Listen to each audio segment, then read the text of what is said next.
In this video, I am going to show you how to create a DeepSeek AI account quickly and easily.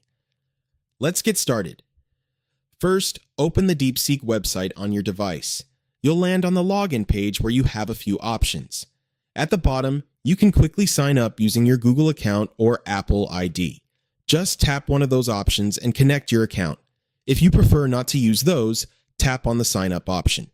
Then enter your email address or phone number depending on your region and create a password. After that, tap to send a verification code. Next, check your email or messages, copy the verification code, and enter it in the app. Once that's done, tap sign up and you'll be logged into your DeepSeek account. Now you can start typing prompts and use it just like other AI tools.